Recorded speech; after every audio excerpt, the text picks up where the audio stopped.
Hello everyone, मैं हूं सुमेर अलबेला। स्वागत है आपका अलबेला ट्रेड टॉक्स में। आज हम बात करेंगे निफ्टी बैंक के बारे में। आज हम इसका पूरा टॉप डाउन अप्रोच करने वाले हैं। तो देखते हैं और समझते हैं कि क्या क्या इसमें हमारे पास ऑप्शंस है और क्या क्या हमारे पास demand zone and supply zone available है। सबसे पहले हम जाते हैं 12 मंथ के टाइम फ्रेम पे और यहाँ हम देखते हैं कि हमें कौन कौन से ऑप्शन दिखते हैं और कुछ मार्किंग मैंने यहाँ पहले से कर रखी है। तो यहाँ पे मुझे कोई खास डिमांड जोन नहीं दिख रहा है। एक है जो ये टेस्टेड है। तो हम शिफ्ट होते हैं 6 मंथ पे।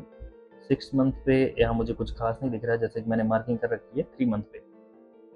3 मंथ पे मैं देखूँ अगर, तो मुझे एक ये यहाँ से जो ये प्राइस चली है उसका जो रीज़न है वो ये है कि यहाँ पे एक ये जो रेंज थी, ये एक डिमांड जोन था। डिमांड जोन से यहाँ पे प्राइस चली है, ये रैली थी, ये बेस बेस बेस नहीं वापस रैली। इसके बीच में जो फाइट हुई थी उसका रिजल्ट हमें यहाँ देखने को मिला कि यहाँ इस रेंज में प्राइस वापस आते ही वापस ऊपर जाना शुरू हो गई। तो हम जाते हैं मंथली चार्ट पे। मंथली चार्ट पे हमें एक तो सप्लाई जोन दिखता है। यहाँ पे कंटिन्यू रैली थी, फिर तीन मंथली की बेस कैंडल से बनी है। उसके बाद में यहाँ से ये जो प्राइस नीचे आई, ये एक सप्लाई जोन है, ये एक डिमांड जोन है। डिमांड जोन का मतलब जहाँ से हमारा पोटेंशियल ये बनता है कि यहाँ से प्राइस अप जाएगी, और सप्लाई जोन यहाँ जो ऊपर की तरफ बनता है, ये है मंथली का सप्लाई जोन, ये है डिमांड जोन। अब यहाँ पे हम वीकली पे मैंने एक और मार्किंग कर रखी है, हम वीकली पे शिफ्ट होते हैं। और वीकली पे मैं यहाँ देखूँ तो ये एक बेयरिश कैंडल है जहाँ प्राइस नीचे आई है। उसके बाद 3 बेस कैंडल बनी, उसके बाद एक अच्छी खासी ग्रीन कैंडल है। तो ये इसको हम अगर बेस कंसिडर करते हैं तो ये हमारा एक वीकली डिमांड जोन होता है। अब अगर मैं ये सोचूं कि प्राइस मंथली डिमांड जोन को अभी तक हिट नहीं किया है, मतलब ये वीकली का डिमांड जोन हमारे पास में है जो भी रिसेंट का है, और ऊपर एक मंथली का सप्लाई जोन है जिसमें प्राइस अभी तक एंटर नहीं हुई है। उससे पहले अगर प्राइस वापस यहाँ से नीचे आती है, इसको टच किए बिना यहाँ से प्राइस अगर वापस नीचे आती है, तो क्या हमारे पास ऐसी कोई रेंज है जहाँ हम ट्रेड ले सकते हैं? तो इसके लिए हमें क्या करना होगा, अभी हम वीकली पे हमें लोकेशन मिली है, हमने ये जो फाइंड किया है वीकली पे किया है। अब हम जाते हैं डेली पे ट्रेंड चेक करने के लिए। डेली पे ट्रेंड इसका स्लाइटली अप है। अब जब हम एग्जीक्यूशन करते हैं तो हम करते हैं वीकली के अकॉर्डिंग 125 मिनट पे, 75 मिनट में, या फिर 4 आवर्स में, 4 घंटे की कैंडल पे। तो अब मैं इसको शिफ्ट करता हूँ 125 मिनट की कैंडल पे। 125 मिनट की कैंडल पे करने के बाद मुझे एक जोन तो ये दिख रहा है जहाँ गैप अप है, तो मैं यह मार्किंग कर देता हूँ येलो कलर में, ताकि ये हमारा एग्जीक्यूशन हमें पता रहे। एग्जीक्यूशन वो पॉइंट जहाँ हम एंटर करने वाले होंगे। एक ये चेन ये मैंने क्यों लोकेट किया है, क्योंकि ये एक अच्छी खासी रैली थी। अच्छी खासी रैली के बाद यहाँ थोड़ी फाइट हुई है। ये ग्रीन कैंडल जो कि बुलिश है और लेग आउट कैंडल है, उसके बाद में 2 बेस, उसके बाद में गैप अप के साथ ओपन। तो ये वो एरिया है जहाँ पॉसिबल है कि कहीं ना कहीं कुछ अच्छा हो सकता है।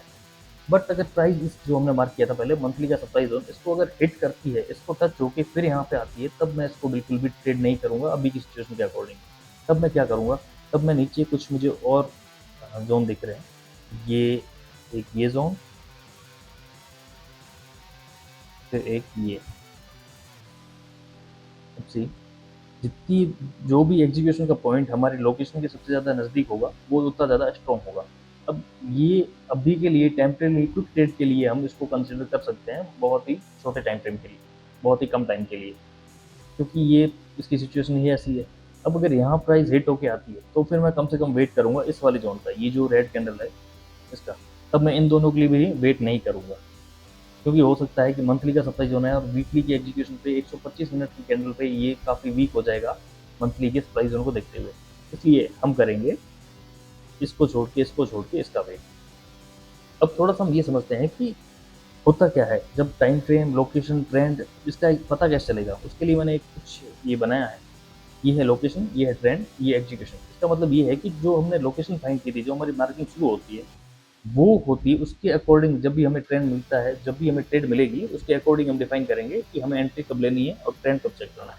अगर हमें लोकेशन मिलती है ईयरली पे, जिसे हम बोलते हैं YIT, ईयरली इनकम ट्रेड, तो हम ट्रेंड चेक करेंगे 6 मंथ पे और एग्जीक्यूशन होगा क्वार्टरली या मंथली पे। उसी तरह HYIT हाफ ईयरली, इसका ट्रेंड होगा क्वार्टरली पे और मंथली पे हम की एंट्री लेंगे। वो QIT में मंथली कैंडल पे हम देखेंगे ट्रेंड एंड वीकली पे लेंगे entry. MIT monthly income trade में वीकली पे हम ट्रेंड चेक करेंगे कि भाई वही वीकली कैंडल पे ट्रेंड कैसा शो हो रहा है, डेली पे एंट्री लेंगे। WIT में डेली पे हम कैंडल देखेंगे कि डेली भी ट्रेंड कैसा है, जैसा अभी हमने निफ्टी बैंक में देखा। एंड 125 मिनट 75 मिनट पे एंट्री लेंगे। डीआईटी में वो भी सेम, ओवरडी पे हम ट्रेंड चेक करेंगे और 15 मिनट पे एंट्री लेंगे। तो बेसिकली हमारी लोकेशन से जो जस्ट छोटा टाइम फ्रेम होगा उस पर हम ट्रेंड चेक करेंगे, एंड उससे जो छोटा टाइम फ्रेम होता है उस पर हम एंट्री लेंगे। तो कैसा लगा आज का video? Comment, like and subscribe. Thank you. बात तो सही है।